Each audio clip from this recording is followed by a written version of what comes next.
Welcome to Choose Views with Richard Chew. Get ready to dive into a world of insightful conversations and thought-provoking discussions. As progressives, our job is to have an all-inclusive, full-on assault with all of our players. A show that focuses on moving our political, social, economic, gender, and cultural conversation forward. And all of our players means all of our players. It's Choose Views. And now, here's your host, Richard Chew. Good Wednesday morning, political fighters. Welcome to the August 12th, 2026 edition of Choose Views. 773-763-9278 is the number. Find my show on Facebook Live, TuneIn Radio, and YouTube. We also are broadcasting on WARR in North Carolina and KTNF in Minnesota. Email me at richard@WCPT820.com and follow me on all the socials under Choose Views. Catch all of our shows by subscribing to our WCPT podcast on Apple Podcasts, Spotify, and Amazon Music, as well as iHeartRadio. There you can get Choose Views featured interviews. Joan Esposito, live, local, and progressive. Joe's got a big show today. Patty Vasquez, Driving It Home. It's the Democracy Stupid with Edwin Eisendrath. Out Chicago, and our other great shows and interviews. Also in the evenings, the Politics Bar, the Matt McNeil Show, and the Gailey Show. Make your way over to heartlandsignal.com. As always, great articles there for you guys to check out, like, and share. Yesterday I had a kind of a fun experience, and I meant to mention it to you guys, but I didn't. So there you go. But I was on the Karen Hunter Show on Sirius, Urban View. She was kind enough to invite me on her show after having been on my show last week here.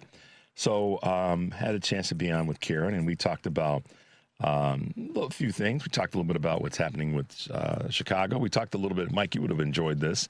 Talked a little bit about the WNBA and what's going on there. And we talked about, what else did we talk about? We talked about what's happening with national politics as it relates to the importance of, taking back the House. And, we had a chance to talk a little bit about history in the sense that, how we've gotten here as a country and what we have to do better. So it was a good interview. It was fun to hang out with Karen. She is a force of energy when it comes to speaking her truth. What's fun about Karen, you guys, is that if you say something that's, I have clean up on aisle 7, she has clean up on aisle 6. So she's like, she'll get you real quickly, but she's fun in that way, and that's one of her superpowers because she believes in what she believes in. So looking forward to doing that again with Karen. She's going to be back on with us again in the next couple of weeks, and so yeah, the next time I'm on her show, I'll let you guys know in advance, and you can tune in. And I got a number of people that reached out to me that said, "Hey, I heard you on Karen Hunter's show." So thanks to Karen and her team for that opportunity. It was a lot of fun. So last night or yesterday, primaries, some surprises and some not surprises. I think the race in Wisconsin was really the one that a lot of people were watching because of the the nature of the two leading candidates there, David Crowley and Francesca Hong, were in an extremely tight race within less than a percentage point and a narrow margin of votes. And this goes back again to the statement that, every vote matters. And if you thought that your candidate was going to win and you didn't need to show up and your candidate didn't win, then you really don't have anything to complain about. But you could be a little bit upset with yourself for not taking responsibility and getting out there and vote. I'm going to be saying a lot of that for the next, 80 plus days. So prepare yourselves. None of this, well, my guy or my gal didn't win in the primary, so, he or she that did win doesn't fit just perfectly. That's craziness right now. There's no safe seats. That language, I think we use it sometimes, but that language got to be taken out of the conversation. There's no safe seats. You never know. You never know. And that doesn't mean that you're going to, if you're, a progressive liberal Democrat and you that's where you stand politically and all. That doesn't mean that that seat's going to go to a Republican necessarily, but it may go to someone that you don't necessarily think is the right person, and they could be another Democrat. So if you want your candidate to have the best opportunity to win, then you need to show up for them on all levels. You need to show up for them. If anybody's put off by this, don't be put off by this. Get out and vote, y'all. There's way too many people that have fought and died for all of us to have the right to vote. Or let me put it this way, for all of us to not have the right, for all of us to make sure that our right to vote is in place. Because some people have always had the right to vote. So, and others have had to work hard to get it. So this is not the time to sit back and go, well, because that's not going to get us anywhere. We need full participation. And when you see these close races, like what took place in Wisconsin, that's a perfect example.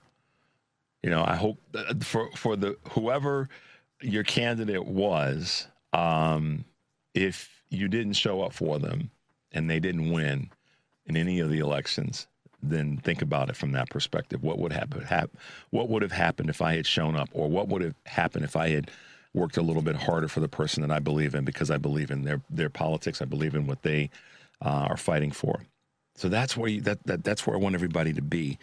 And I'll just forewarn everyone, you're going to hear me talk about this more and more as we go forward, because of some of the races have some particular nuances to them that we got to pay attention to. We already know about Michigan and how, the GOP, the MAGA group, cult, whatever, is going to unload on that race in terms of the money and the message and the advertising. And Dr. Syed is going to catch all kinds of garbage. Okay. So we need to be ready to fight back for that seat. And if you don't, I'll give you a little thought bubble. If you don't like him or everything about him, fine. Like the seat, right, guys? Like the seat. Go. I love that Senate seat over there.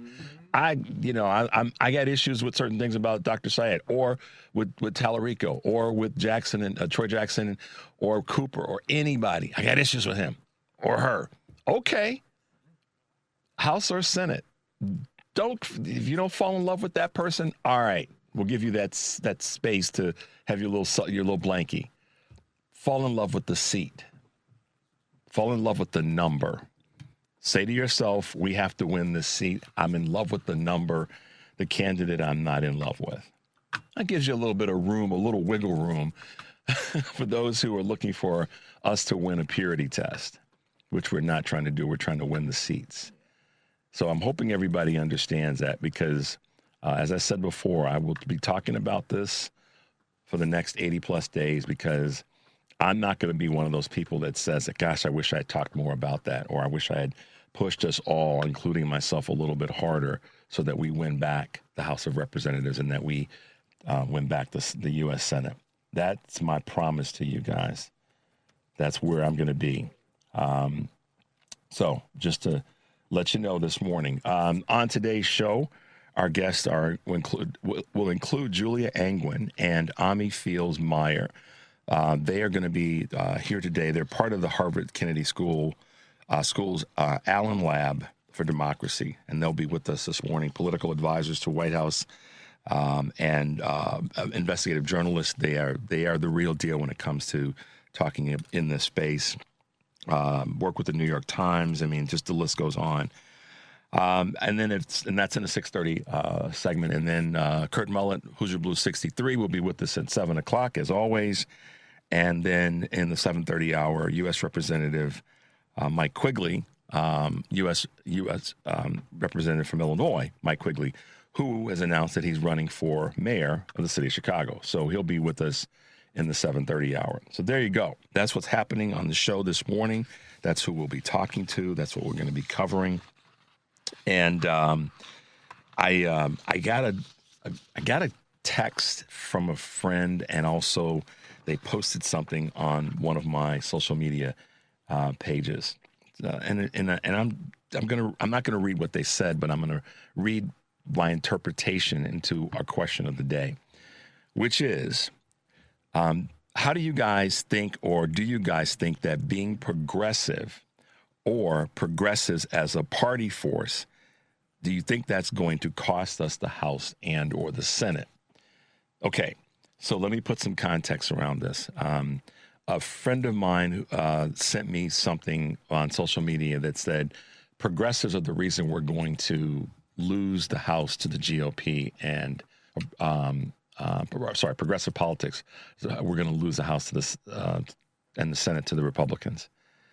And I responded, wrong. Nothing more than that. Just simply wrong. This friend of mine has been a friend for a long time, but can be somewhat provocative for the reason, no other reason than just to be provocative. But then it led me to thinking of a question for the day.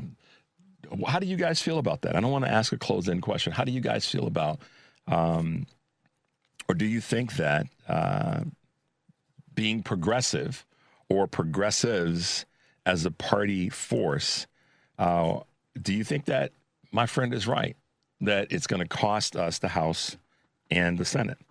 Let me know. I'm curious by sending us a text to 773-763-9278.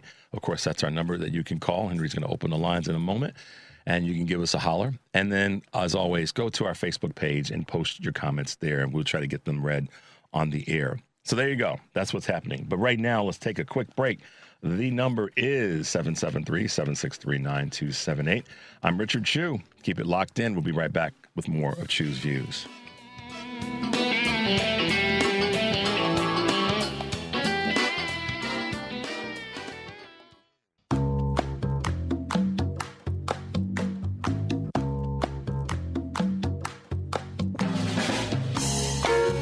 All right, guys, welcome back to the show. Thanks for being with us this morning. As always, we appreciate you tuning in.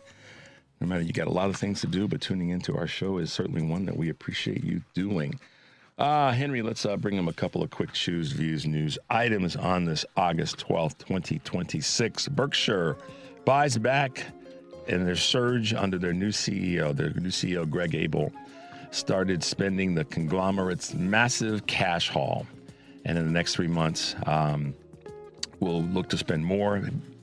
Berkshire Hathaway bought back about $4.5 billion of its own shares during the fiscal second quarter, up from $235 million during the first 3 months of 2026. Berkshire attributed a 16% rise in operating earnings to its booming energy, railroad, and manufacturing business investments.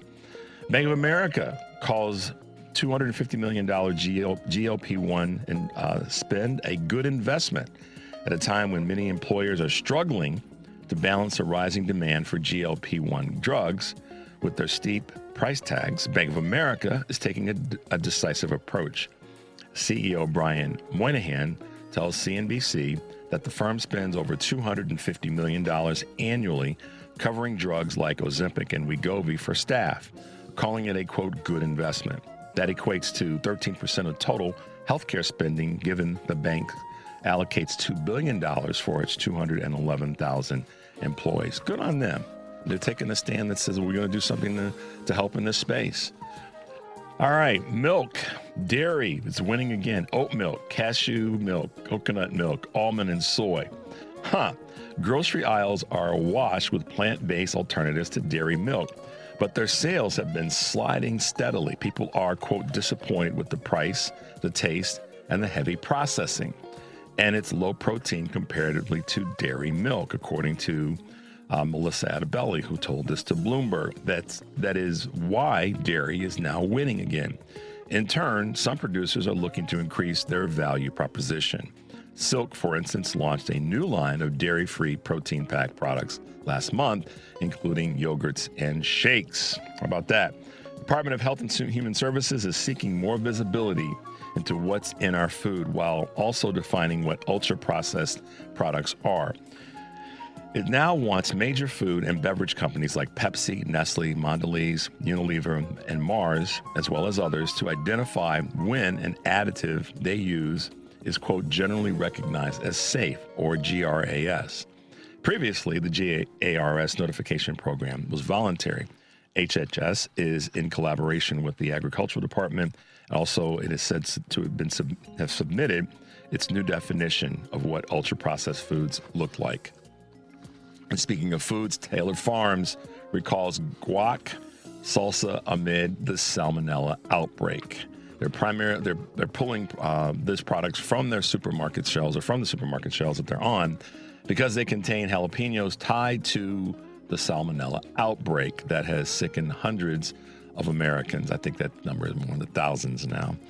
The recall items, which include guacamole and salsa, haven't been linked to any reported illnesses, but Taylor Farms said it has stopped sourcing products entirely from the Mexican grower. Oil prices did rise as the U.S. embraces this economic pressure because of the war in Iran. Brent crude climbed earlier this week after the United States signaled a change in approach to the Straits of Hormuz, shifting from military campaign to one of economic pressure. Donald Trump told Axios the U.S. planned to let inflation and a naval blockade weaken the Iranian economy.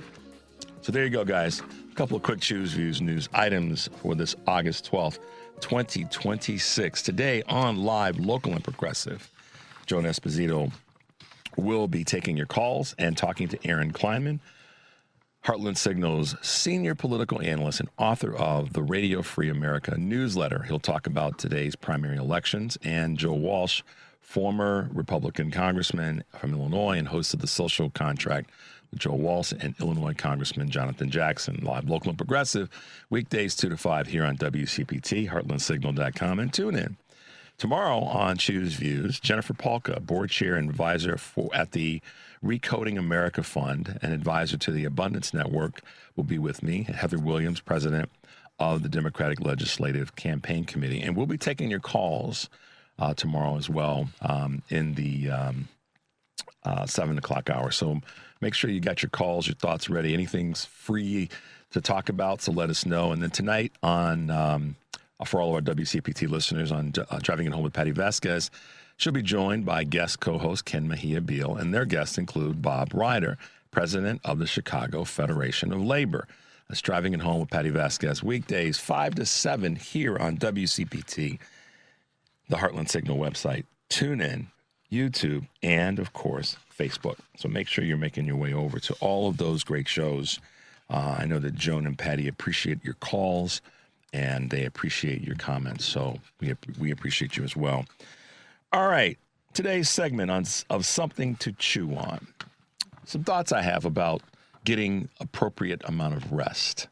That's not really what I want to talk about, but it is odd and interesting that a person who ran around and his party ran around referring to a former president as Sleepy Joe can't seem to stay awake. Can't seem to stay awake. Interesting. Donald Trump fell asleep during a White House event in front of reporters, but he did stay awake just long enough to sign an executive order, as you guys saw, on vaccinations that will endanger children. It seems like every time the White House touts a big Oval Office event, Donald Trump can be counted on to do a couple things. To show up and do what? Remind everyone that he is not getting enough sleep overnight. And maybe he should go to bed a little bit earlier. Maybe he should spend less time on Truth Social, or we're assuming that he's the one that actually sends those tweets out. But maybe he should get a little bit of sleep. Because on Monday, they held an event to sign the executive order that would change the childhood vaccination schedule.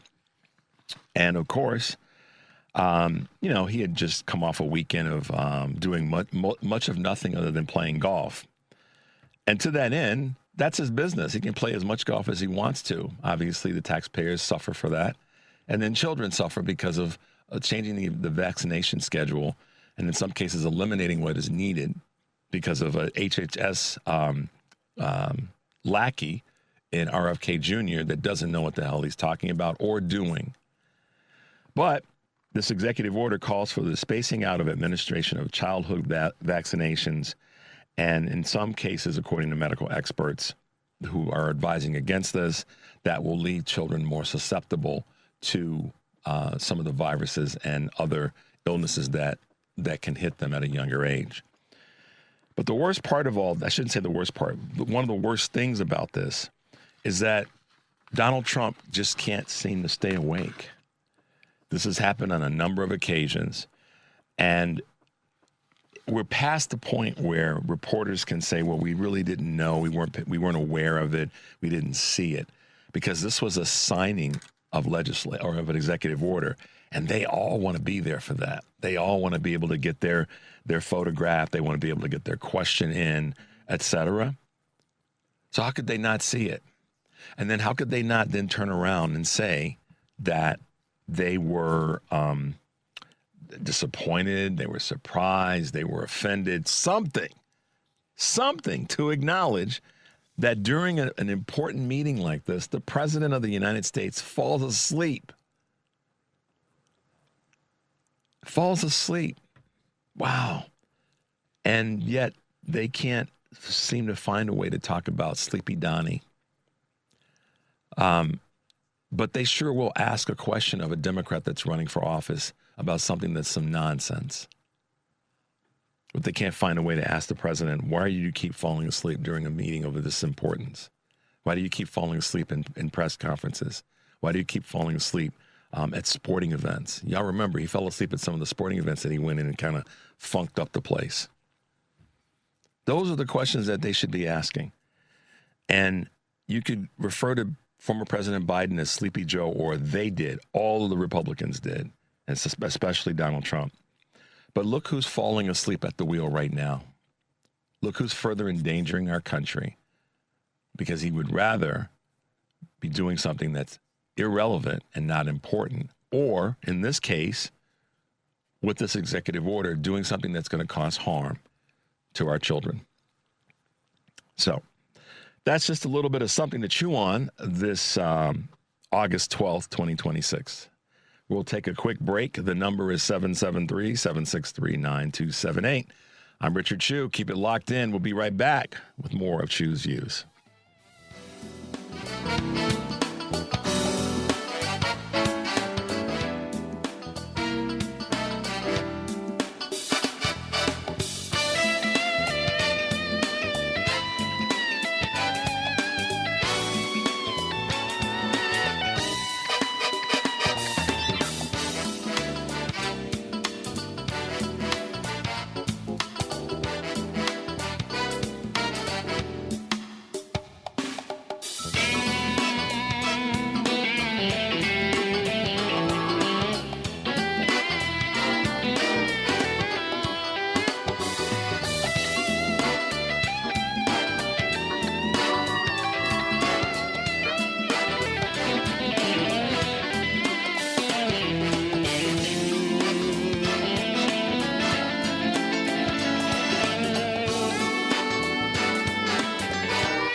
All right, guys, welcome back to Chew's Views. If you are just tuning in, I'm Richard Chew. Thanks for being with us this morning.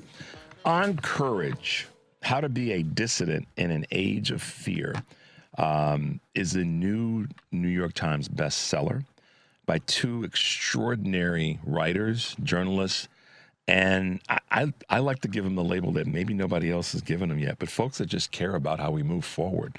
I want to welcome to the show Julie Angwin and Ami Fields Meyer. Good morning, guys, and welcome to Chew's Views. Hey, good to be here. Yeah, well, so here's what we'll do, because I don't want to talk over you guys. I'll ask a question and direct it to one of the two of you. That way I don't get in the middle of both of you responding to the segment.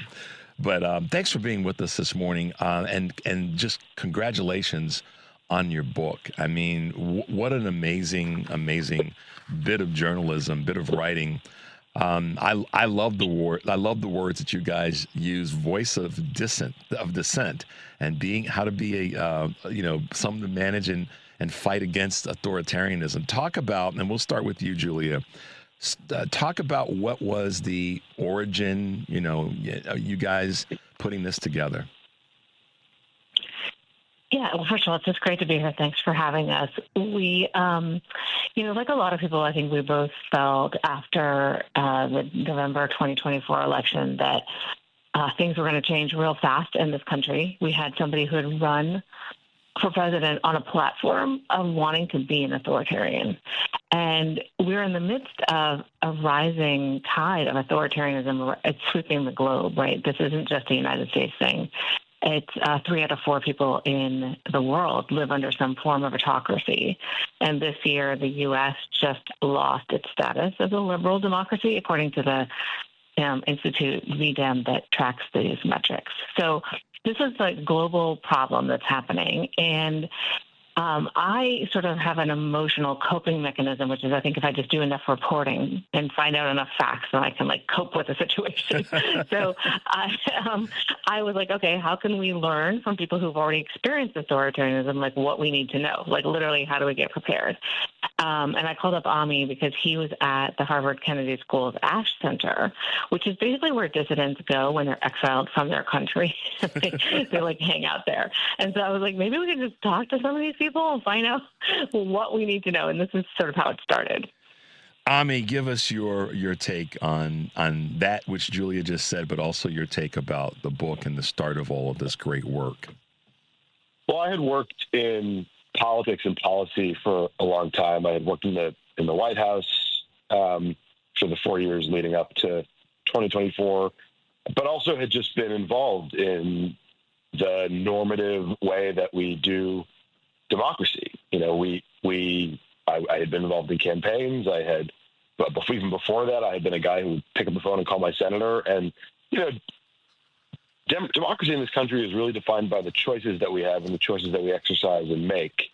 And one thing that was beginning to feel evident as we started to see students rounded up for their political speech, as we started to see our immigrant neighbors become much less safe in this country, experience a much more dangerous situation, as we started to see universities and law firms and other institutions and nonprofits bullied and coerced into making new and more limited choices by the president and the administration, it was just clear that we needed a new set of tools, that the normal way that we do politics, showing up every couple of years to cast a vote in an election, wasn't going to do it. And so part of the logic of calling up people in different parts of the world, we spoke to over 100 people, dissidents from Venezuela, Russia, Hungary, Nicaragua, Hong Kong, and beyond.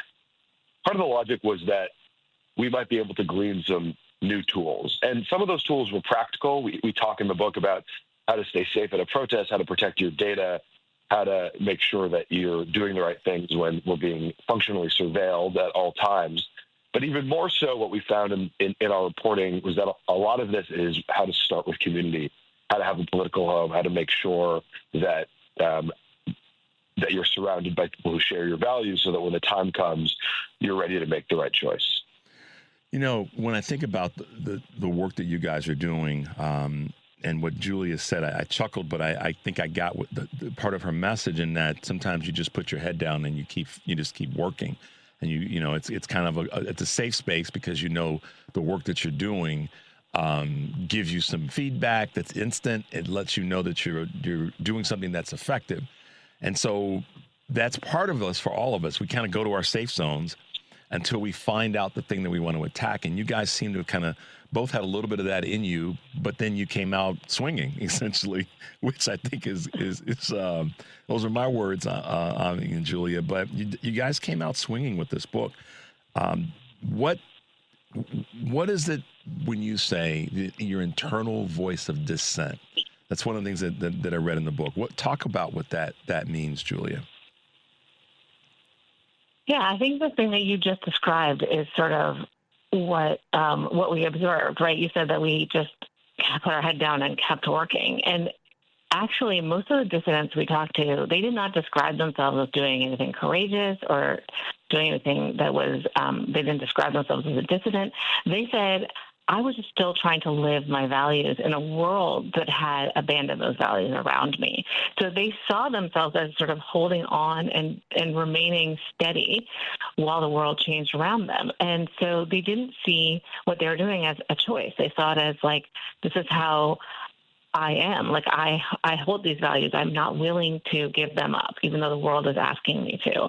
And so we heard that from people all around the world, and we realized this was a through line, and that it was something about the fact that people who are trying to decide what to do next have to weigh two types of fear. One is the fear of consequences, right? Like if you speak up at your workplace or in online or in a political rally, et cetera, like you could face consequences, pretty severe consequences.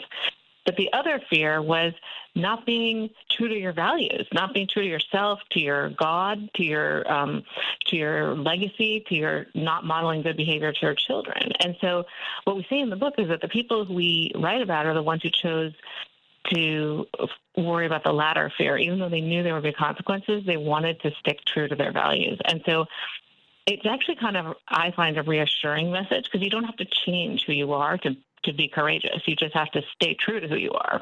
Yeah. Ami, talk a little bit about some of those people and some of those conversations that you guys had independently and together with folks who actually, decided that they were going to go ahead and put it all on the line. We open the book with a story about not someone from overseas, but somebody much closer to home, a civil rights lawyer named Paul Osadebe, who was working as a civil servant in the Federal Department of Housing and Urban Development. His job functionally was to enforce the Fair Housing Act, this piece of legislation that's a cornerstone of Martin Luther King's legacy.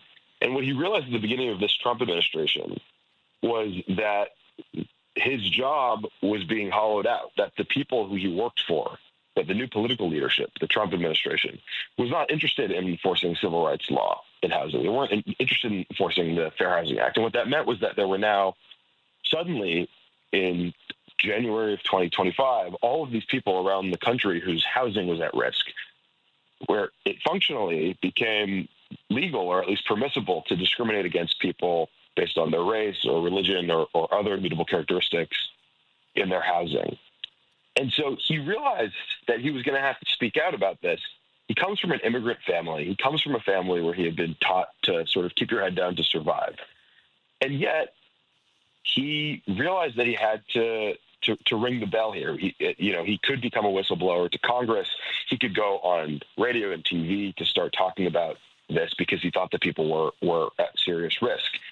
And when we asked him, why is it that you decided to actually do that? He said, it's not because I was a dissident. It's not because I was an activist. It's because I'm a civil rights lawyer. This is what I do. If I don't do this, what else do I do? And so he began to do that. This is something that we hear over and over again from folks, that when things are going wrong, we can be cast as sort of oppositional because of what's going on in the world. But the truth is that most people who engage in really meaningful activism are really just doubling down on what it is that they believe in. Yeah. So we'll take a break in a moment, but I want to ask you guys each this question, and Julia, you can start us off. What has been the thing, if you were to say the thing, that was your personal moment for quote fighting back, or like Ami just described of the attorney? Julia, what could you recollect on and say that was your most powerful moment of dissent? And Ami, you can chime in as well once Julia shares hers with us. I think for me, the biggest aha moment in this reporting was the fact that you really just can't do it alone. Like, Paul Osadebe realized that, he wanted to continue to fight to protect civil rights law, but he didn't do it alone. He actually carefully went and found a bunch of colleagues who together filed this whistleblower report, and together are in litigation with the department, and together have been in activism. Because you can't, if you're alone, you're just too vulnerable, right? Is this the classic picture you see of the man standing in front of the tank in Tiananmen Square, right? There was only one of him, and there needed to be a lot more. Right. And so, I really was surprised, because I think I'm kind of a cynical reporter, that I thought, you would just do this like solo, macho thing, but it actually really is about building a community of support. And so building out your community of people who share your values is a key part of this work. Ami, what are your thoughts there in terms of your moment? Yeah, I was in college in the beginning of what I think became known as the Black Lives Matter movement, during a string of high-profile street executions, functionally by police of black men across the country. Obviously, that kind of behavior hasn't abated, but we all remember there was a series of years where this was extremely on the conscience of the American public, and that was the beginning. Those were the aha moments for me. But one thing that I learned in participating in some of that activism as a very young person was something that we took from this book, which is that there is an extraordinary legacy of activism, of civil rights activism, of anti-racist activism, of activism in support of people's rights and dignity in this country, that in moments like this, when it feels like the injustice is spreading, it feels like that the authoritarianism that for a long time had been relegated in some form or another to just the most marginalized, racial authoritarianism, et cetera, in this country, from Jim Crow and beyond. Now that it feels to many, many more people that this is an unjust place and that we are in need of deep activism, there is always a profound wellspring of hope and of advice and of wisdom that comes from people who have done this before us, and that we don't actually always have to go abroad to think about what dissent looks like. We can sometimes, and actually very frequently, turn to our own recent past for that inspiration, and we try to do some of that in the book as well. Absolutely. Guys, let's take a quick break. When we come back, I want to talk a little about a couple more points from the book about how to rethink the meaning of we, and also getting a little bit more into that, building that network. The number is 773-763-9278. I'm Richard Chu. Keep it locked in. We'll be right back with more of Chu's Views.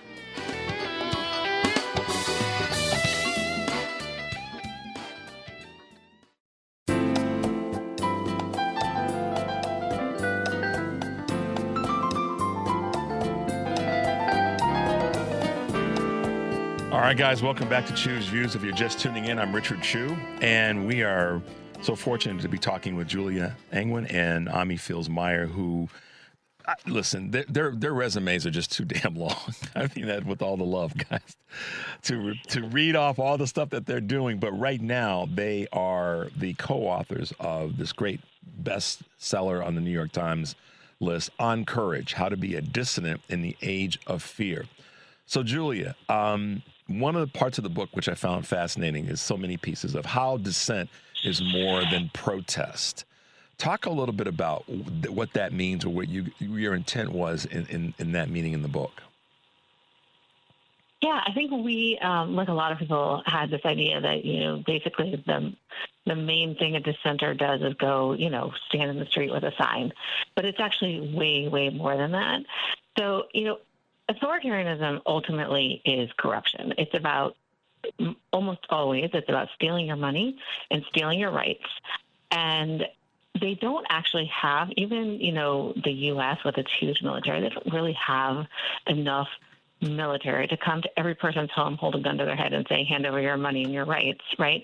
What they need is they need the institutions to comply, right? They need the law firms to accede to their demands, right? To provide, basically, those law firms that were agreeing to provide pro bono legal cover to the government. They needed the universities to agree to comply with their censorship requirements. So they demand compliance from institutions. And a huge part of resisting authoritarianism is forcing those institutions to hold the line, because institutions themselves are immoral, right? Their natural tendency will be to align with power, but the people who are stakeholders in those institutions, the workers, the shareholders, the customers, right, can force them to be better than they would otherwise be. And you've seen that, right? We've seen like Avelo Airlines was doing ICE deportation flights, and there was a systematic campaign for about a year of people in every jurisdiction that they flew to. It's a regional Midwest airline, and they managed to pressure that company into canceling its deportation contract, right? So that's the kind of thing that actually weakens the regime, is you have to fight it. There are all these different fronts so that the institutions that it's relying on for compliance do not comply. So that is actually really encouraging, because it means that we all have a role to play. We all have an institution that we're part of that we can ask to be better. Ami, talk a little bit about the breaking of isolation in relationship to, gathering your team and not being just on your own. I love, I think about what you described in terms of Tiananmen Square, and I think about this sometimes, like when there's an issue with a business or there's an issue with an organization, the most impactful results seem to always come. There's typically a singular person that starts, the push, but then he or she gains so much more power, strength, influence, and implementation when they've got a crew with them. That crew, man, oh man, it gets stuff done. But sometimes people they don't see themselves coming out of their silo or their isolation. Talk about how you've tried to, connect those dots. We spoke to people on 5 continents, as I said, all over the world, people who had faced political repression in some form or another. And in many cases, people who had that kind of moral collision where they realized that something was wrong around them and they wanted to do something about it, but that they faced some risks. They faced a risk in their workplace for speaking out. They faced a risk in their community, in their country, in some other way.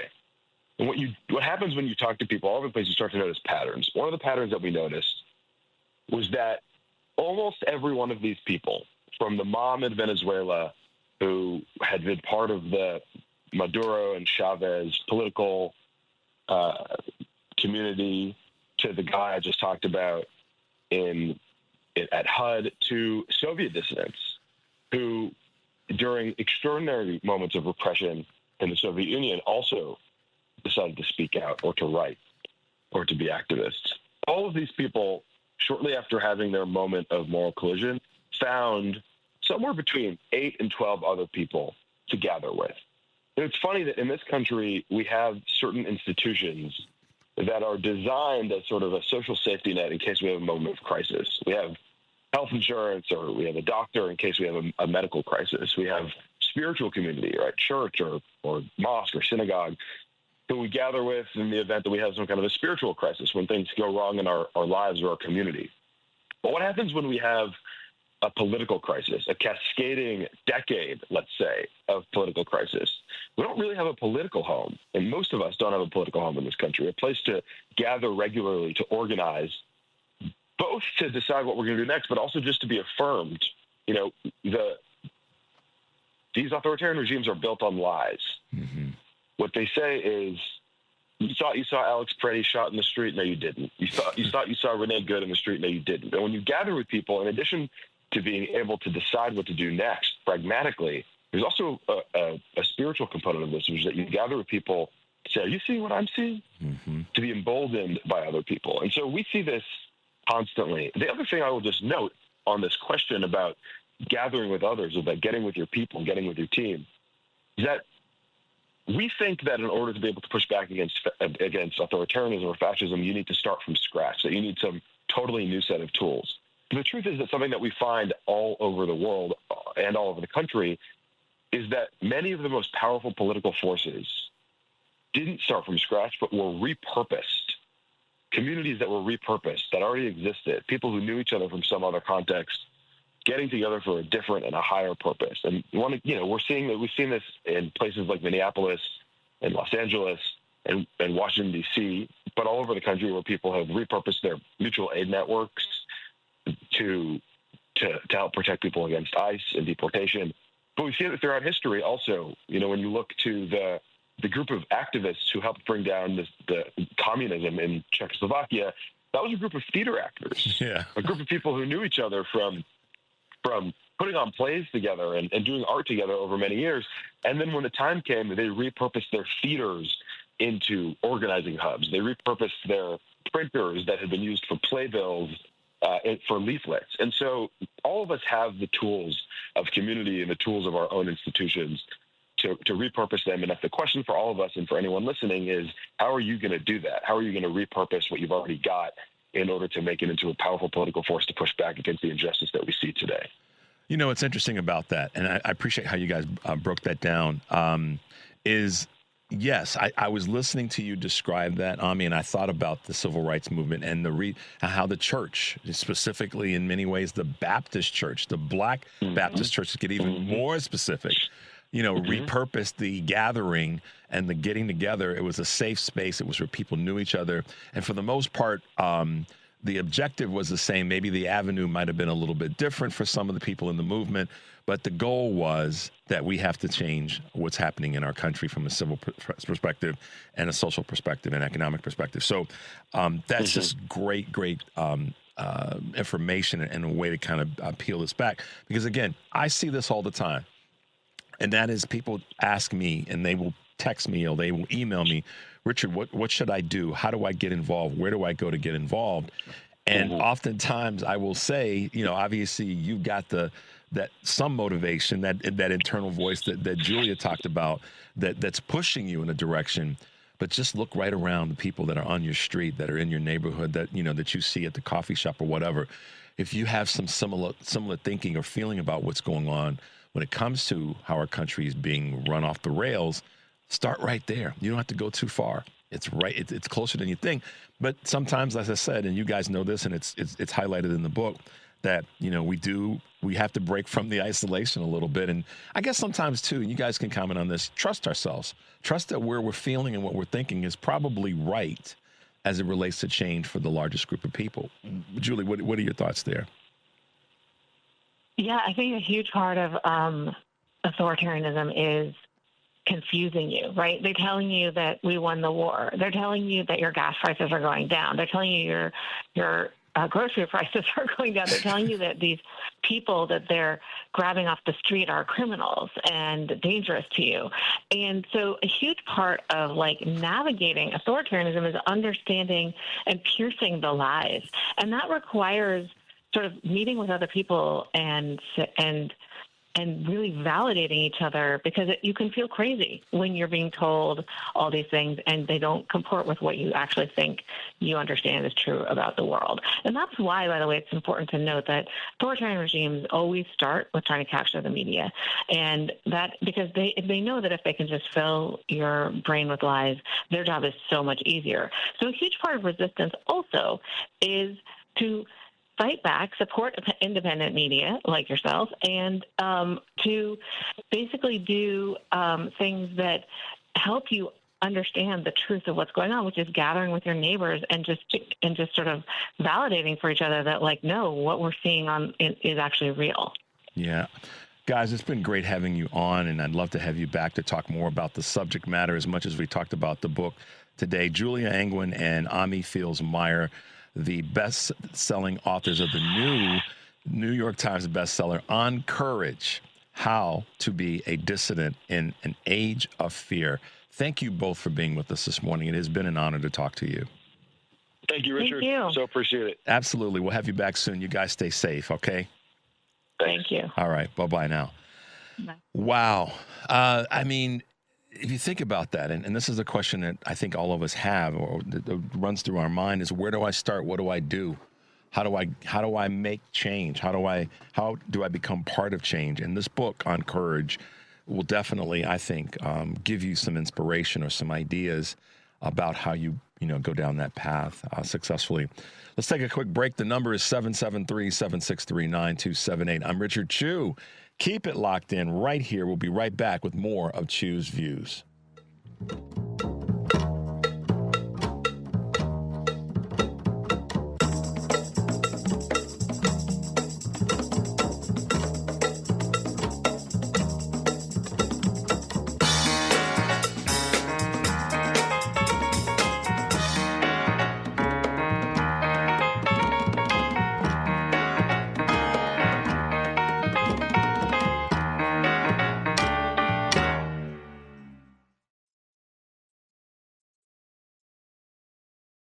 He's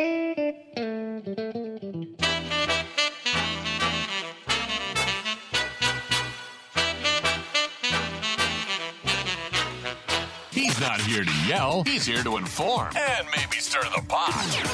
This is Chew's Views with Richard Chew. All right, guys, welcome back to the show. If you're just tuning in, this is Chew's Views, and I'm Richard Chew. We need to come up with a sound, an audio sound of someone stirring the pot. You know that the sound, we got to come up with that because I like that. I like stirring the pot. And this gentleman that's going to hang with me for the next few minutes, he loves stirring the pot. He loves getting down in the middle of it and running around inside of it and making a bunch of damn noise. Good morning, Kurt Mullett. Welcome back to the show, brother. How you doing? Hey, good morning, Richard. Thanks for having me. I'm doing running how are you? Running around in the big old pot with some cleats on, making a bunch of noise. Nah, I would be stirring it. I'll have a stick in my hand and I'll be banging it on the side. Yeah, our mother's going, Richard, is that you and Kurt again? Damn, would y'all be quiet? Oh, boys man. again. Oh, good to see you, man. Good to see you. You too. You too. So listen, you heard me with the question of the day. A friend of mine who I should have said this at the beginning, but I didn't want to tip the conversation.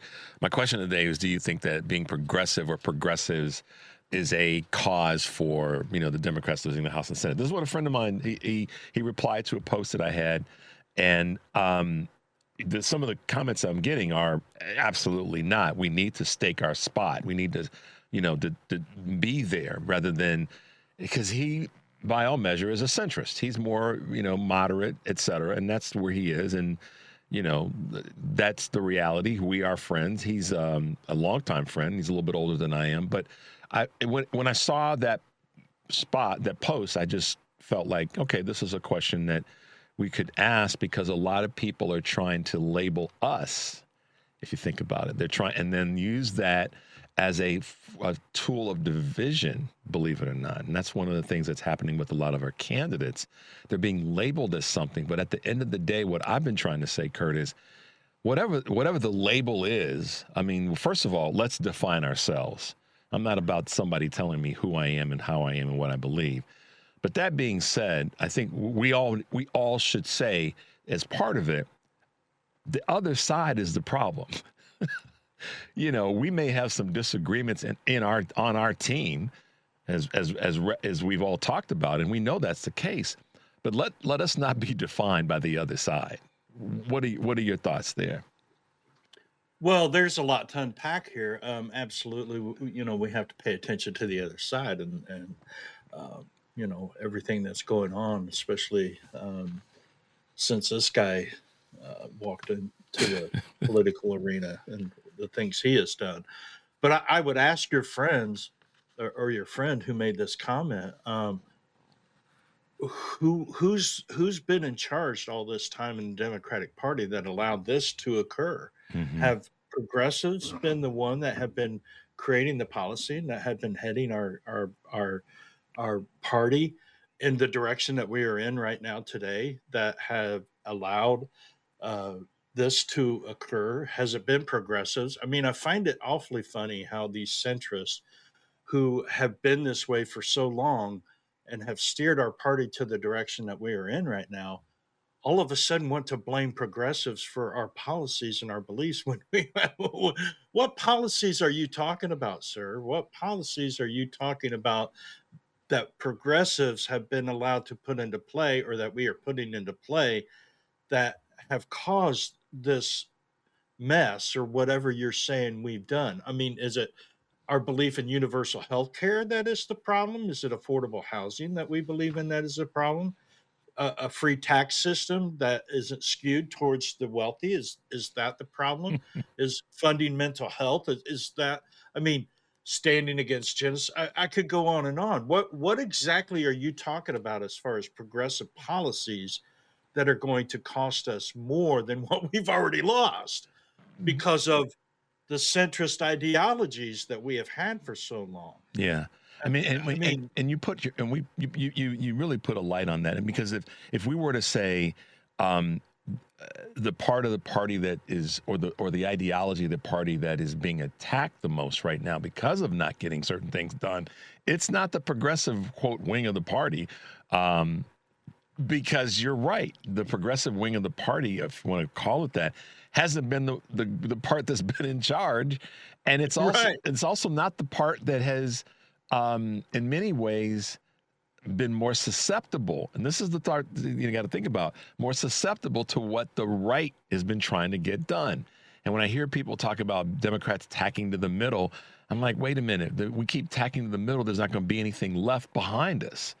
And that's why I think that our progressive thought process, I mean, look at some of the great progressives from days gone by.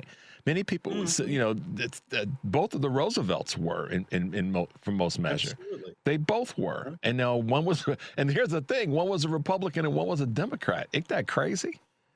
But their ideas were about what you just said in terms of how to move us forward, how to make sure that those things were in place for all people. And with all their foibles, that still was the core part of what they were trying to do for the country. So I just, it was just a question I wanted to put out there. And I know there's a lot, like you said, I like the way you put it. There's a lot to unpack there. But unpack this for me. Why is Flock getting all of the attention? That's an article that my man Kurt posted on his Substack. So break it down for us real quickly, my man. Talk to us about this Flock's conversation.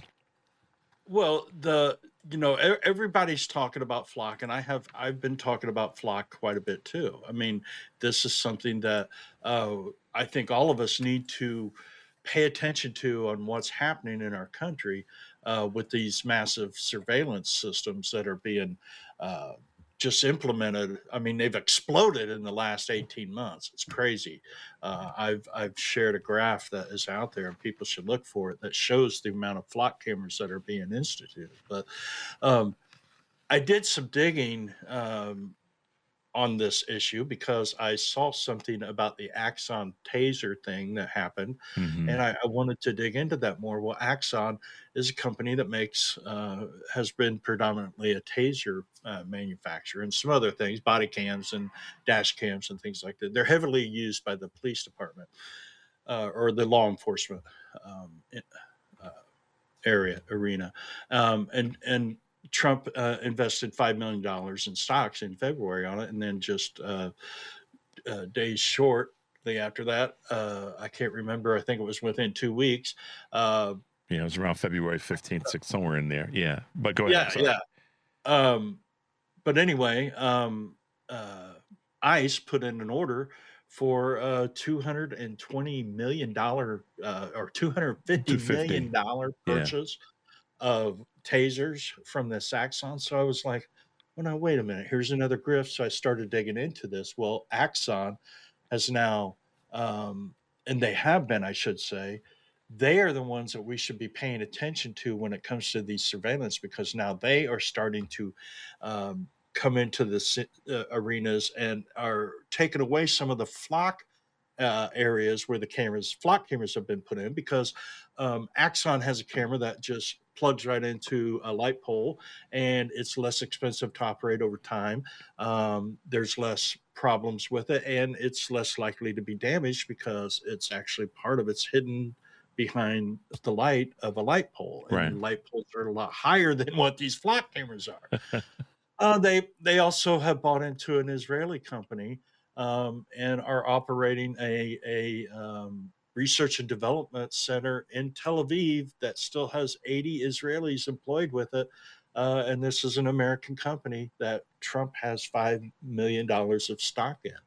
So Axon is where a lot of our attention should actually be going, not to forget about Flock, but paying attention to what Axon is doing and the things that are happening behind them. I think the bigger one of those rabbit holes, man. No, and it's one that we should be aware of. And I think and kudos to you for the article. But I think that the bigger question is it so much the company, whether it's Axon or Flock, but more the fact that this amount of surveillance, I go back to one of your original statements, this amount of surveillance has increased the fold of times that it has in the last 18 months, of course, during this current administration. I think that's as much of the conversation as anything else, and whoever the manufacturer is. Kurt, let's both take a little bit of a breather, take a quick break, and we come back. We'll talk a little bit more about that. And I want to throw some fun at you about immigration. The number is 773-763-9278. You're listening to Choose Views. I'm Richard Chew. Keep it locked in. We'll be right back.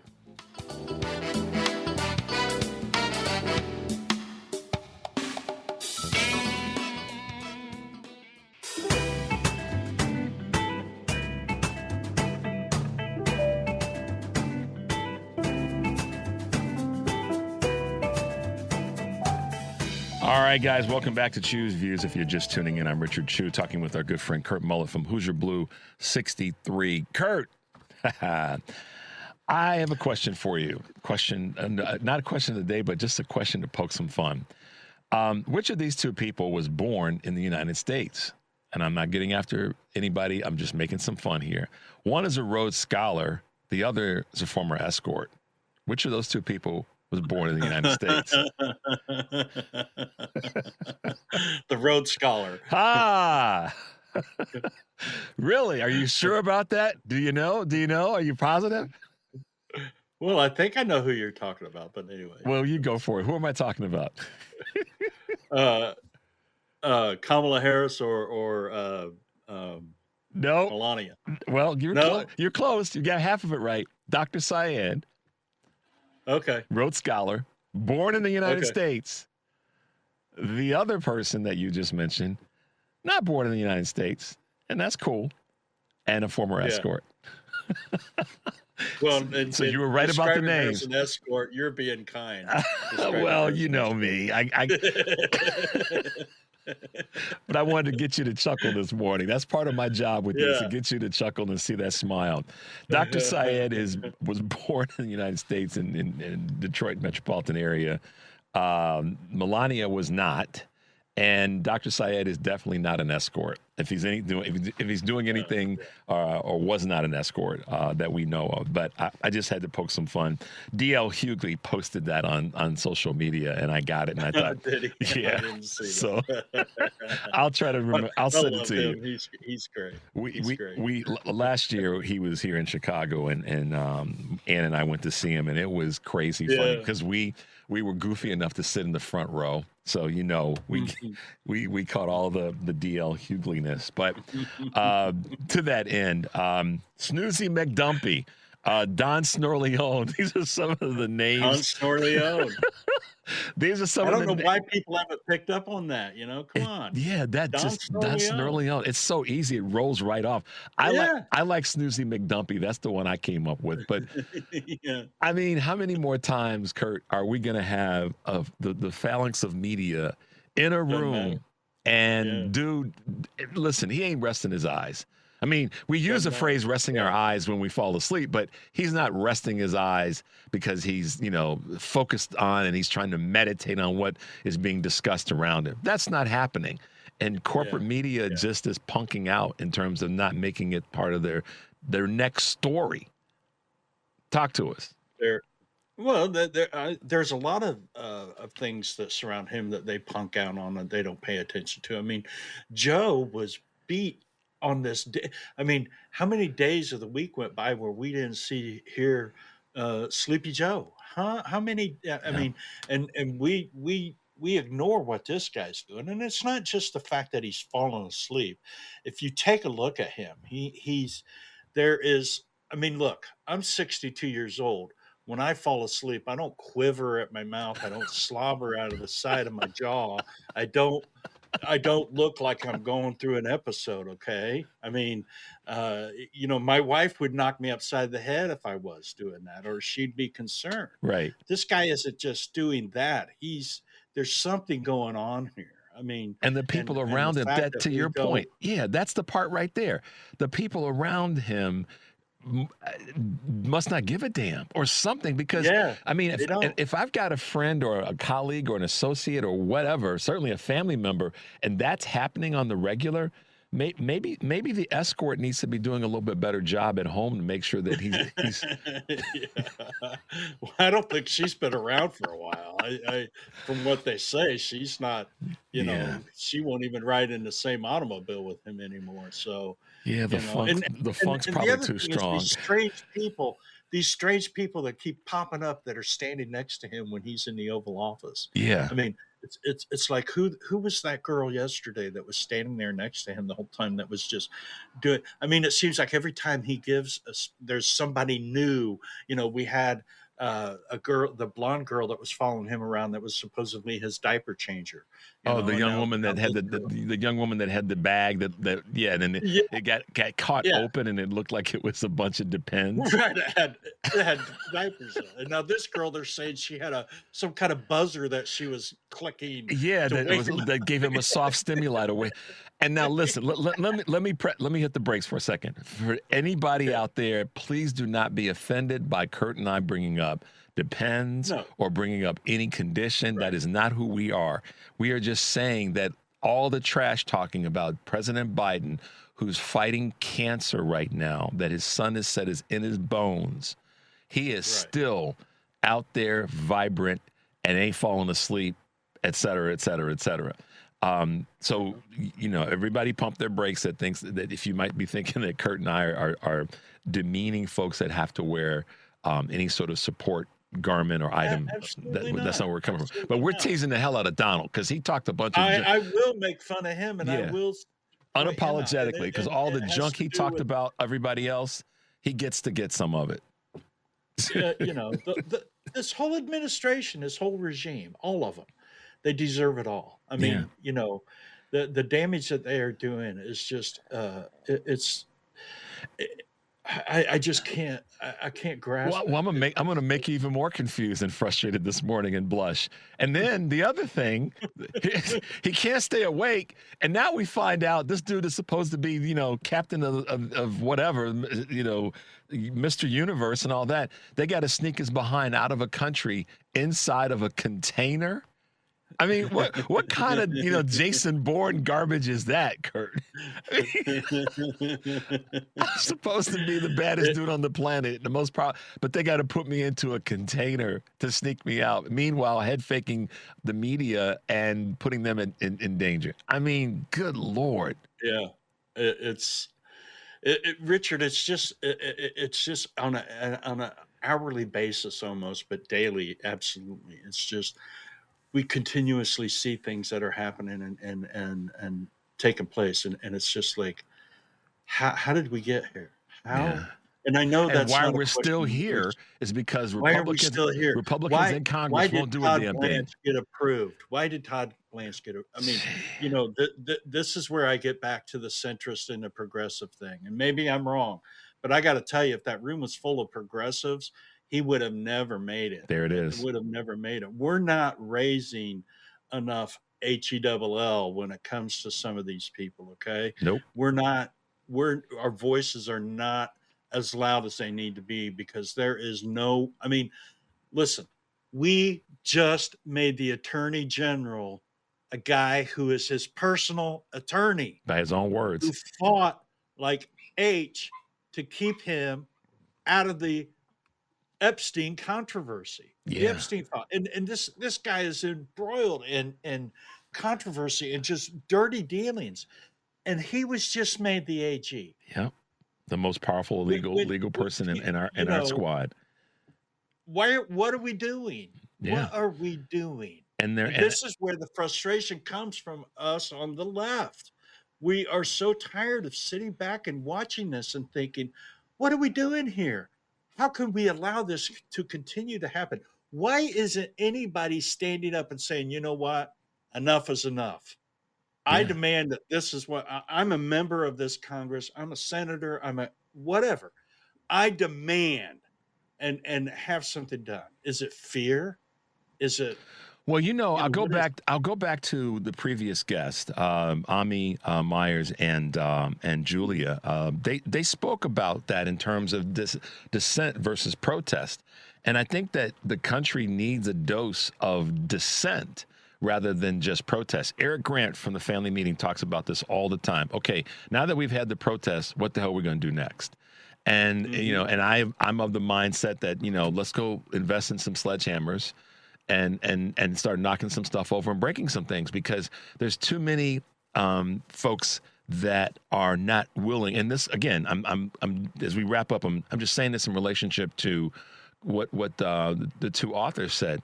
Dissent versus protest needs to be the mindset. And dissent starts with, this is unacceptable. Like you just said so well, Kurt, we aren't going to accept this any longer. We're going to make it painful for you if you don't hear us. So, why don't they just walk out? I'm not a scholar on government, policies and all this, but why don't the Democrats just say, enough of this? We're not going to be part of this anymore and walk out. Yeah. Shut it down.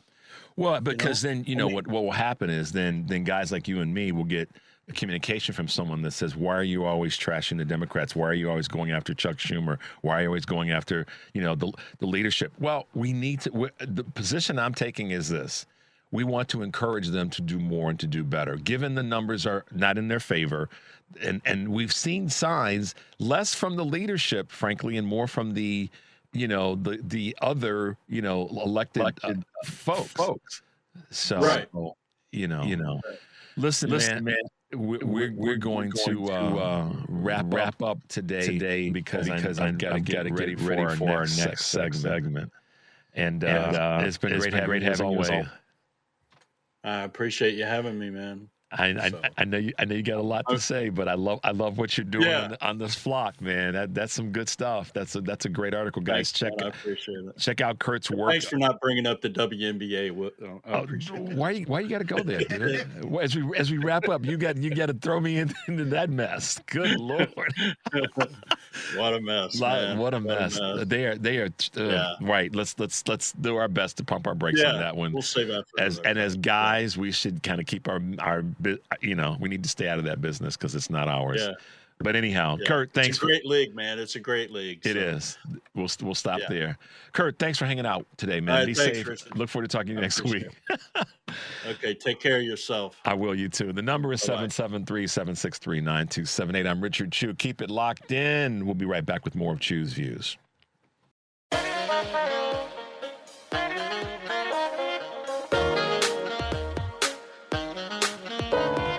All right, guys, welcome back to Chew's Views. Thanks for being with us this morning. Good to always have Kurt with us. He keeps it spicy, and we talk about the things that we need to talk about. With us this morning is one of the leading congressional voices, certainly from Illinois, but for our U.S. Congress. Mike Quigley has been one of those voices that's made it clear, representing the Illinois 5th District, that there is nothing but upside for us to get done and things that we can make happen. And he's with us in studio this morning. Good morning, Congressman. Welcome back to the show. Good to see you again. It is great to be here. It's great to be in Chicago, and I'm ready for my daily deluge. Did you? How you loving this this crazy weather we've got in the last couple of days? It's a metaphor here. It's the sun. The sun will come out. We're in the second term of the orange guy, and the world is on fire. Earlier today, I talked about everything from housing to the war in Iran. The issues are plenty, but when I come home, it gives me hope because I'm surrounded by extraordinary people of Chicago. I was just talking with two authors of a new book called Courage, and it's really on fighting against authoritarianism. And one of the things that they did both say is sometimes starting our dissent, starting our pushback can be right in the community that you're in. And most often that's where you have some of your greatest strength. Many people that... I want to say, to your point, I get asked that a lot. I was part of the first impeachment investigating team. And I was, as you know, on national TV fighting Trump the whole first term. But when people have asked me, what can I do? Mm-hmm. It is, to your point, it is going about their everyday lives, helping other people. When I speak to groups that work on food shelters and thresholds and so forth, helping each other isn't just the right thing to do, it's karma, but I think it builds upon itself. Yeah. And it gives people the hope they need to get past this, to move forward together, recognizing that this is the exact opposite of what Trump wants. Trump wants to divide us. Oh, no doubt, and it's evident. It's not just Donald Trump, and this is one of the things that I wanted to speak to you about. It seems to be every member of the GOP, and I know that the language is oftentimes our colleagues on the other side of the aisle, but I don't see, by my definition of the word colleague, I don't see any collegial colleague sort of thing coming from the Republicans in the House right now. I see more opposition, and people ask us question, why isn't Congress not doing anything? And I always catch them short and say, no, hold on a second. The Democrats in Congress are doing something. It's the Republicans that are blocking the things that we need to get done and allowing Trump to continue down this path. It's forced us to play more defense than we want. And the fact is, we've passed war powers measures twice now in the House and Senate. You started to see some cracks in divisions within the Republicans, I think starting with Epstein. So maybe they're deep down, there's a soul. But it's been a handful. And I think, again, to your point, it's when Republicans have stood up to Trump, they typically exit. It's either when they're exiting or they're going to. And some have shown courage. But, you saw what happened to Illinois' own Kinzinger and those who voted to impeach. So the problem, I think, with the Republican Party is it's lost its soul. They know that if they dissent, they're likely to lose a primary. They know and they've made that trade-off and said, well, they may say to me across the aisle, this guy's crazy, I disagree with him, but I don't want to lose my job. So then that leads to a question that I get asked, and I don't have an answer. I mean, I have an answer, but I don't know if it's the right one, and that's this. So is it that the folks that you work with that are on the right, is it that they're worried about losing their job, or is it that they worry about their safety, or is it that they feel that they would be a better option than if they were to get primaried by someone that's further to the right or more MAGA, if you will, than they are? I think there's a few that really want to get something done, and they recognize that within the party, and we're getting in the weeds here, but it's probably the appropriators there. The appropriators are more moderate Republicans. They do want to pass these bills. I have seen them compromise more than the other rank and file in the far right. But it's too little too late, unfortunately. I mean, we have our moments. I passed 5 years ago Act for ALS, which at the time was the most bipartisan bill in 2 years in Congress. It created, and we just reauthorized it, the largest pool of research money for neurodegenerative diseases. Touches every life or someone we know. My father passed from Parkinson's. It was a brief moment of hope where we can understand that this matters, and Trump didn't care enough to block its reauthorization. So it gives me hope, and I think it's why some of them hang around and they hope that this guy's going to be gone. And I think most of them, they're probably Reagan Republicans. On foreign policy and economics. I think they want to hang around for the good days to come back. But I think for most of us, that trade-off is unacceptable when you see the tyrant in his actions threatening the core of who we are as a people. They put party and survival ahead of their country and our democracy. And we are at great risk as a result of that acquiescence. For me, the big dividing line was, I was in the room on January 6th, right? When our country and our little experiment in democracy was at greatest risk. Right after that, the Speaker of the House and all the Republicans said, what a horrible guy, we're never going to let this, there has to be accountability, and then they ducked. And most of the seated Republicans now ducked, and they didn't seem to care when they put a attorney general in there that went along with giving the head of the Proud Boys money. He's now not going to jail. We're going to give him money. And the people I was up in the balcony with, the Democrats I was with, who we were calling our families to say goodbye, they're saying, what am I getting out of this? I almost lost my life because of this president. And now you're going along with rewarding them and telling them that a revolution, a coup, is okay, and that political violence is okay. So, and putting money in their pocket at the same time. You know, and for me, you know, I want to get stuff done. I can't go 4 years where we just say, we're not going to do anything. So I got $40 million for Union Station. You know, we got a lot of money for housing in Chicago. Yep. We got the money to extend the red line and fought Trump when he cut that money. A slew of other things. So, yeah, that may be the toughest thing I do now, is to occasionally work with these folks that I've lost most of my respect for because Chicago desperately needs this. So, Illinois and Chicago are in a tough financial situation. If I can help, I'm probably going to have to work with the Republicans I can work with to get that done. Otherwise, people will be hurt in Chicago. Even more than they already have. Let me ask you this question, and we'll take a break and have a little bit more time on the back end. Okay, What are we going to take back the House? I mean, I guess that's the question I want to ask. I'll just ask the question. What are our real odds?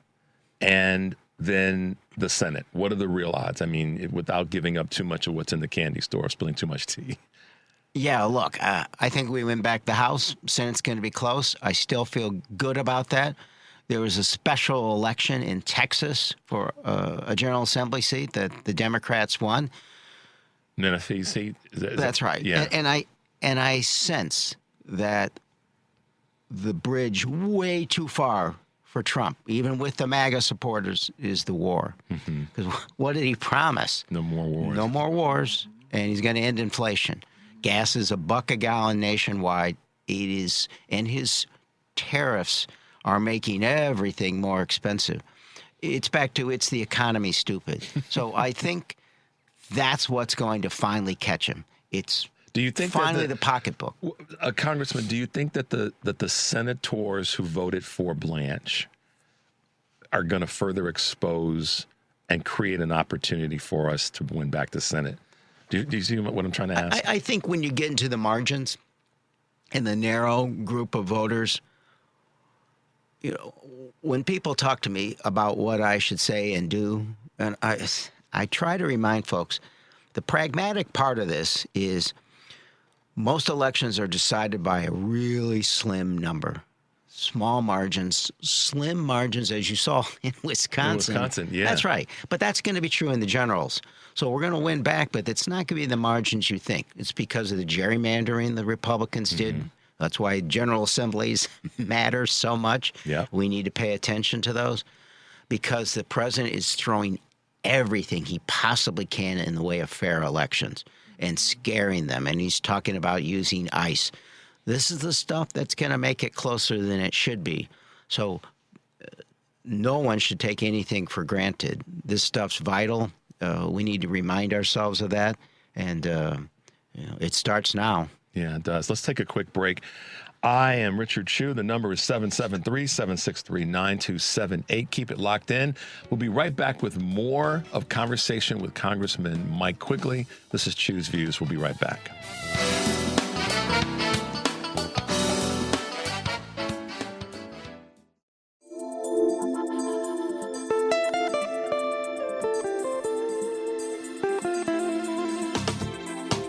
All right, guys, welcome back to the show. Good to be with you. Good to be with Congressman Mike Quigley. Before we broke, we were talking about, my question was, are we going to win back the House and what are our chances of winning the Senate? We just had a close election in Wisconsin. Crowley seems to be the winner. And, you know, this you were saying this during the break about wherever we are in the spectrum of from far left to moderate Big center tent. left, big tent, that we all have to push in the same direction. And I was saying earlier that the labels can get us into some trouble sometime. You know, we just saw what people are labeling Francesca Hong, part of the DSA, and David Crowley not. And he won. But at the end of the day, if you put those two folks in a room, they both want to see Wisconsin move in a better direction. So say what you were saying during the break about That's right. speaking one voice. In the end, when the primaries are over, we need Bernie and AOC and people on the right, the new dim moderates, all speaking with one voice. I'm trying to think of what the comparison is. It's a football team that practices all week, pounding each other, but on game day, they're on the same team. It is when people say, can we win? Are we going to win? It's like saying, am I going to pass this test? Well, are you going to study really hard to do it? Are you going to do the work necessary? Most campaigns are like life. It's Sun Tzu. The battle is over before it begins. It's the preparation. It's when people say, you know, what can I accomplish in life? The will to succeed in campaigns and life, to get really out there, the will to succeed isn't nearly as important as the will to prepare to succeed. Mm-hmm. That happens now with getting that ground game in order, with writing the checks, with working hard and developing coalitions where we understand this. You know, when we talk about issues that matter, I'll tell you, in 435 districts of the House, affordability is number one. Mm-hmm. And it begins with housing. We passed a bipartisan bicameral bill easily. The president wouldn't sign it, but it still became law. It's law, yeah. Because in Wyoming and in Chicago, housing's the number one issue. So, you know, we can talk about a lot of things about this president, but I think the things that we do to get those marginal votes are pocketbook, common sense issues. Working people are paying more and getting less. And we can't do what the Biden administration did and tell people everything's fine. Yeah. We have to recognize their pain. We have to understand it. And we have to work in a cohesive way to the simple solutions, I think, that build more housing, that deal with those pocketbook issues. I think that a lot of people, well, I don't think this, I know this because I've been told by way too many people, that affordability is obviously a cross-district, cross-county, cross-state concern for all Americans. And obviously the war has accelerated cost because of the cost of gas, and we all are impacted by the petroleum's cost. Tariffs and ICE raids. The chambers of Chicago, the small chambers, neighborhood ones, they told me across the city that between ICE raids and tariffs, that was worse for them than COVID. I believe it. We forget that now to some extent because the war in Iran is doubling down on that, making everything more expensive, and it will just get worse and worse. So, did people say why it was worse? That I have to ask you that. Sure. Or when why you they felt go it into was worse. Pilsen and Little Village, it wasn't just the restaurants where people stopped going. Everything that involved an event, right? So the wedding planner, those that made dresses for events, the barber shops, the beauty shops, they were all affected by this. And the tariffs, we don't recognize just how connected the world is. So, you know, I was in shops in Wicker Park where almost everything that they sell there, a little boutique, is imported. And the costs are dramatically increased. You go to Lincoln Park to a high-end shoe store, dramatic increases in this. They were part of the lawsuit. So that and the fact that, I mean, nobody wanted to go in and everything costs more, that's a double whammy. With COVID, at least there was a sense that the government was helping. Yeah. There were rather than aid fighting programs. against- right. We got that money back. Yeah. And we got it out there right away. It's government actually functioned. But there was no equivalent for ICE. Yeah. There was no equivalent for tariffs. The only therapy for folks, the only help that folks got when it came to and still to this day with the tariffs is the lawsuit, and they get their money. Then Trump spins and does something else. Yeah. So you made a great announcement at one of our legendary places of business and theaters, the Uptown Theater, that you're running for mayor of the city of Chicago. Talk to us about that. You know, I chose the Uptown for a reason. When you walk into the Uptown, it's spectacular. And a lot of folks who were at this event just wandered around and looked at its majesty. But it's symbolic for more than one reason. The fact of the matter is, it's this great treasure that needs some help. It needs a lot of help to restore where it is. In the same respect, Chicago is an amazing city. That's the easy part to say. It has everything it needs to succeed.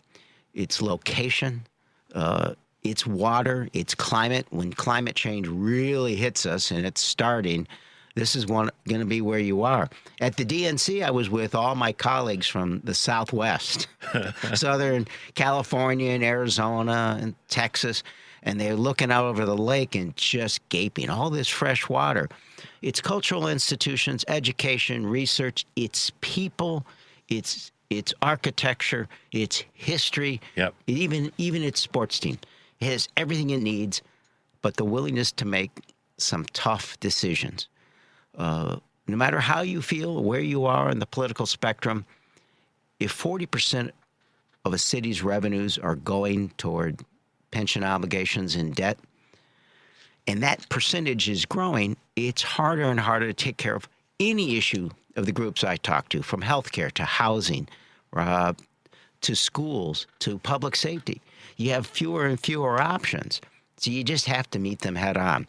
So my vision of this is the last job I'm going for. Okay. The next mayor has to be willing to be so courageous, the point you made earlier, that they're willing to risk their political future, right? This has got to be it. I think the people of Chicago get that. I think they recognize we're not halfway through the budget year in Chicago, and we have a huge deficit again. It's a structural deficit that's spiraling down, and it affects everything. CPS talking about massive layoffs, and the alternative is we seem to be stuck is it's either dramatically increase the cost of living in Chicago through property tax increases or cutting services. We saw other options. When I was a Cook County Commissioner, I wrote detailed reports about how to make government more efficient. Not because we're Doge, because we don't love it. I started here working for an alderman. I know what Chicagoans want. They want basic public health and city services. They want their kids to be able to walk safely to a good school, the trains to operate on time. They want the essentials, and we can do all those things, as difficult as the time we're in right now. We can do all those things if we're willing to make tough choices and, frankly, grow our way out of this problem. We're 50 to 100,000 units of housing short. Last year in New York City, 37,000 permits for new housing. Chicago was 4,200. Governor Pritzker talked about this, had a good bill to talk about more housing, right? He recognized some of the problems here. For me, it's beyond that. It's the zoning code. It's the building code, right?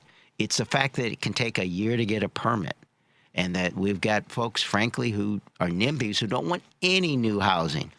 We can overcome that with almost no cost to the taxpayers and grow our way out of this problem, creating jobs and overcoming the sins of the past. Because the reason their schools are vacant, west and south, is because they're surrounded by vacant lots. We got to fill those lots, and we can fill the schools. You say almost no increase to taxpayers. What does that mean? You said we can do that with almost no. So what's the definition of almost? Well, look, I think what Governor Pritzker's bill did was to make it easier. The bill that we passed in D.C. offered incentives to local governments if they eliminate the restrictions on new housing, the NIMBY Some of the issues. coding, some of the Like some of the zoning codes, and for me, it's going to be some of the building codes. We're using materials that are very high end that have nothing to do with safety. There's elevator reform, there's stairway reform, there's 4 flats by right. I think there's a big set of groups now that get this on the progressive side and recognize it costs too much to rent everywhere. When I got out of college, the average first-time home buyer is 28. It's 40 now. But as I crisscross the city, folks tell me, I don't see a way I can ever get that first home, right? So if we want our teachers and we want our law enforcement folks, we want our workers to have an opportunity for that first home, we have to get out of our own way, right? Trump's a part of this because of the tariffs. Because it is a national issue where I've talked to other folks that are running for offices in different states. That's right. I just talked to a state official in North Carolina. He said similar things about it's too expensive to purchase a home in North Carolina. So it's a national issue, but obviously the larger the market with the lower increase in the larger the market, which creates a bigger disparity between lower income families, the bigger the problem is because everything then is even more expensive. That's right. And I've talked to 20 developers of affordable housing in Chicago. To a person, they say affordable isn't affordable. It costs more in Chicago to build an affordable unit than market rate. I feel like that has to be repeated. An affordable unit costs more than market rate. You know, you can agree or disagree with Abundance Ezra Klein's book. It's basically supply-side economics with a human face. It's hard to argue we don't need a hell of a lot more. So I've been to North Lawndale and Pullman and Roseland, and at the openings when we have like 6 or 7 new units. And I appreciate the organizations that do so much work to get that done. But it is a speck compared to what we need to do. We need to get out of our own way, and that's why it will cost less. There's always some cost with this, but the net gain is pretty dramatic because you're putting people to work. And as you know, we have a real shortage of people who build those homes too. And there's a long, ugly history in Chicago of restrictions for people of color to get into the trades. We need to think of this as K through 14. Right. We need to use that great asset, which is our high schools and city colleges, to get anybody who wants to get in the trades into the trades so they can become part of this process. And we need to buy into modular housing. It's interesting, too, that you said that because a lot of that is the concern. And you know, WCPT is a progressive station, and we do a lot of work with the unions. And many of the union representatives and leaders that we've talked to have said, and they've been part of creating a new dynamic of young folks coming into the trades. You're home, and I know you guys are getting ready to kick off some new work back in D.C., but it's always good to see you. It's always good. I feel oftentimes when we talk with you, it's that professorial moment. So thank you so much for taking some time to be with us this morning, Congressman. It's always a pleasure. Have us back anytime. Absolutely. Guys, we did it. We drive this train and we get there. Actually, we drive the train. We run the train down the racks and we get to where we got to get to. But thanks for being with us again this morning. As always, guys, take a deep breath and make your life count. We'll see you tomorrow.